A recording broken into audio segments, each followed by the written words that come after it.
Le Premier ministre aura donc tenu 300 jours face à l'affront des amis de Martine Aubry, de Cécile Duflot ou de Jean-Luc Mélenchon. Mais l'orgueilleux Manuel Valls a dû opter pour le 49-3, une procédure parlementaire qui s'apparente à un passage en force, faute de majorité sur le texte d'Emmanuel Macron. Plus qu'une simple fracture dominicale, c'est bel et bien la gauche qui a explosé à l'issue d'une longue guerre de tranchées sur fond de congrès socialiste. Ce revers constitue une surprise doublée d'une grosse erreur d'appréciation politique pour Manuel Valls. À l'arrivée, voilà le chef du gouvernement confronté à une crise politique qui n'est pas nouvelle sous la Ve République, car d'autres chefs de gouvernement avant lui ont dû dégainer le 49-3. Mais cette crise tombe d'autant plus mal qu'elle intervient à un mois des élections départementales et qu'elle surgit surtout à un moment où l'exécutif commençait à redresser la tête.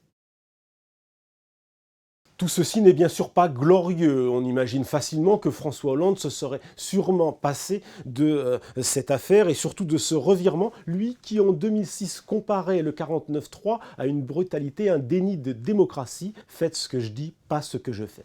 Emmanuel Macron, lui aussi, aurait sûrement préféré commencer sa carrière de ministre par autre chose qu'un camouflet parlementaire. Baptême du feu raté donc pour le jeune golden boy de la gauche libérale. Enfin, Manuel Valls, lui aussi, a sans doute commis un péché d'orgueil en espérant amadouer les frondeurs avec l'esprit du 11 janvier. Ses équipes n'ont pas vu le coup venir, pas vu que 22 parlementaires socialistes s'apprêtaient à voter contre la loi Macron, qu'une trentaine allait s'abstenir et donc contester la ligne réformatrice de Manuel Valls. Évidemment, ce combat entre les anciens et les modernes n'est pas nouveau à gauche. Mais voilà, en France, les modernes sont minoritaires et Manuel Valls est donc ramené à la triste réalité de la gauche française.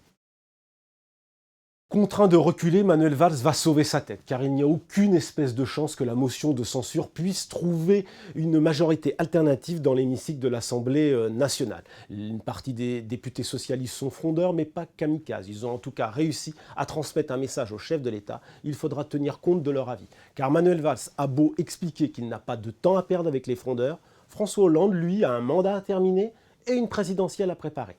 L'Élysée devra donc tôt ou tard tirer les leçons de cette crise, notamment après les élections départementales. François Hollande pourrait par exemple rééquilibrer son équipe gouvernementale en faisant entrer des amis de Martine Aubry ou des écologistes, façon ainsi de recoller les morceaux d'une majorité fracassée.